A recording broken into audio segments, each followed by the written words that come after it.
Alhamdulillah, baru saja rapat dengan Bapak Presiden. Bapak Presiden ingin memastikan kesejahteraan atlet itu menjadi prioritas. Ada 3 hal yang beliau minta saya tindak lanjuti.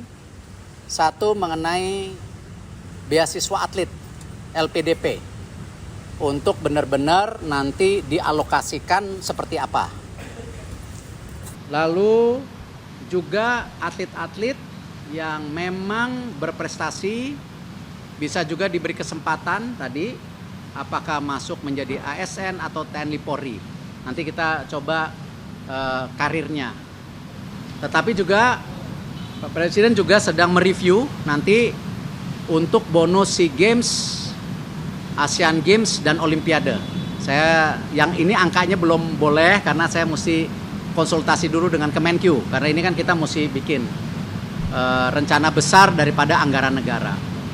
Lalu Bapak Presiden juga sudah memutuskan nanti ada payung hukumnya, kita akan fokus di 21 cabang olahraga untuk menuju Olimpiade, di mana SEA Games dan Asian Games sebagai bagian sasaran antara. Jadi semua seperti yang disampaikan tadi kepada saya, dan saya juga sudah sampaikan ke semua cabur bahwa kita benar-benar harus efisien, tepat sasaran, sehingga pengiriman atlet nanti tidak coba-coba lagi, tapi benar-benar tentu semua ada targetnya ya untuk cabur-cabur yang mengirimkan atlet seperti yang kita lakukan sekarang di SEA Games ataupun nanti Asian Games dan tentu Olimpiade. Dan luar biasa Bapak Presiden menginginkan juga atlet ini punya jenjang ya pendidikan dan juga pusat pelatihan yang prima. Kita negara besar, selama ini kita terlewatkan dengan banyak negara Asia Tenggara. Nah, kita harus mulai membangun. Makanya Bapak Presiden akan membangun pusat olahraga nasional ya, dan di dalam situ juga ada akademi untuk olahraganya. Jadi para atlet muda yang usia 12 tahun jangan putus sekolah, tetapi dia diimbangkan dengan edukasi tapi sembari berlatih sampai dengan jenjang-jenjang karir berikutnya ataupun tingkat prestasi berikutnya. Nah, ini beliau sudah menyiapkan tanah ya, itu sebesar 300 hektar. Tapi izin saya nggak boleh umumin dulu karena ini masih dalam proses administrasi, dan di situ juga ada fasilitas asrama, lalu ada sarana latihan dan semua kesehatan yang terbaik. Bapak Presiden ingin memastikan atlet kita mendapatkan fasilitas terbaik. Itu yang saya bisa sampaikan.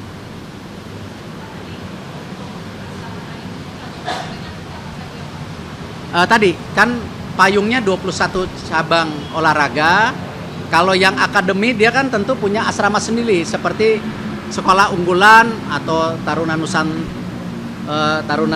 Nusantara atau Sekolah Garuda, itu seperti itu, tapi ini memang lebih fokus kepada olahraganya nanti gitu.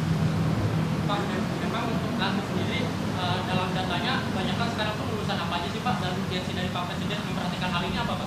Ya variatif, karena kan kita tahu atlet ini pengorbanannya luar biasa, meninggalkan keluarganya, mohon maaf kadang-kadang meninggalkan sekolah.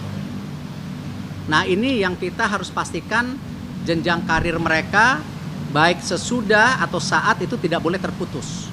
Salah satunya tadi mengenai program LPDP yang Bapak Presiden ingin luncurkan untuk olahraga. Ini luar biasa, dan kami juga masih juga menggodok yang pernah saya sampaikan, tentu dana pensiun atlet yang Bapak Presiden minta, tapi ini masih mungkin proses 1-2 tahun. Tapi ini yang program yang harus dikejar saya untuk 1 tahun ke depan. Kenapa? Gini, sentra-sentra itu di provinsi harus ada nanti. Kita akan selaraskan. Ya, saya rasa paling tidak Indonesia dengan 38 provinsi ini mesti ada 6-8 sentra juga. Ya, yang memang kita harus dukung atlet-atlet di daerahnya sendiri. Nah, ini yang kita akan sinergikan. Jadi ada yang jenjangnya nasional dan internasional, tapi juga ada pembibitan yang memang dari daerahnya masing-masing. Nah, ini kita harus rapikan ini sejalan nanti bagaimana PON ke depan.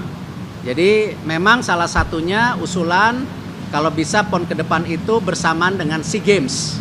Ya, jadi pas, jangan PON dengan Olimpiade. Karena sekarang tertingginya ini Olimpiade, Asian Games atau SEA Games sebagai sasaran antara. Ini yang nanti kita coba perbaikin, diskusi dengan tentu baik KONI ataupun dengan para cabang olahraga lainnya gitu. Masih dalam proses. Pak, nanti pusat pelatihannya itu akan seperti Korea Selatan gitu, Pak. Misalkan mau Olimpik terus akan nanti terpusat di situ atau dipakai berkala? Bapak Presiden menginginkan tentu sebuah sistem pembinaan yang konsisten dan jangka panjang. Kita memang bicara 2028. Tapi kan Olimpiade itu ada 2032, 2036 yang mungkin atletnya masih ya di kelompok umur. Nah, inilah kenapa Bapak Presiden juga ya kemarin saya sempat benchmarking ke Inggris, diminta Bapak Presiden, kayak di Inggris itu pemerintah Inggris punya dana alokasi buat cabang unggulan. Ya, angkanya juga saya nggak usah sebutin, nanti Google sendiri, angka yang luar biasa. Kenapa? Kita bisa lihat Olimpiade itu dulu awalnya Inggris hanya 2 emas, sekarang banyak sekali emasnya. Nah, memang kalau kita lihat selalu Bapak Presiden bilang kalau kita ingin melihat negara yang maju ke depan, yaitu kan tadi ada 3. 1, memang ekonominya tumbuh. Kedua, tentu pertahanannya yang baik. Yang ketiga, ya olahraganya masuk dalam kategori yang berprestasi. Nah, disinilah Bapak Presiden ingin ada kesinambungan. Makanya nanti salah satunya ada program khusus buat atlet-atlet elit ini untuk berprestasi. Apakah di luar negeri, apakah di dalam negeri, ataupun kita membiayai di berbagai turnamen yang memang sesuai dengan garis besar daripada olahraga ke depan. Dan itulah tadi saya sampaikan ke Bapak Presiden, tentu DBON yang sudah ada, nanti kita juga revisi sedikit ya, karena nanti ada promdek. Kita juga nggak mau nanti 21 cabur ini berleha-leha karena udah masuk, ya tidak memikirkan prestasi, hanya budget saja. Nah, ini mesti ada promdek, ada mungkin 3-4 cabur nanti yang akan menunggu. Jadi kalau cabur yang besar lengah tidak berprestasi, cabur yang di bawahnya ini akan bisa menggantikan cabur-cabur yang 21 ini. Ini saya rasa tepat, sehingga semua pimpinan cabur, KONI, KOI harus bersatu. Dan saya kembali ditekankan juga tidak ada lagi dualisme di cabang olahraga. Saya sudah mengirimkan surat kepada KOI dan KONI untuk musyawarah dalam mufakat sehingga di Desember ini bisa tuntas, kalau tidak di bulan Januari nanti kita ambil alih. Pak, terkait dengan cabur sepak bola SEA Games, Pak, ini Sebagai apa? Pak. Sebagai apa dulu? Sebagai apa nih? Khususnya ke federasi gitu, Pak. Nah, kalau federasi saya copot ini dulu. Saatnya MZ tentukan arah. Siap bersuara? Dialog inspiratif bersama narasumber terkemuka. Audisi calon jurnalis muda iNews. Live stage performance musisi tanah air. Dimeriahkan oleh, dipandu oleh. Jangan lewatkan iNews Media Group Campus Connect. Connecting Ideas, Inspiring Future.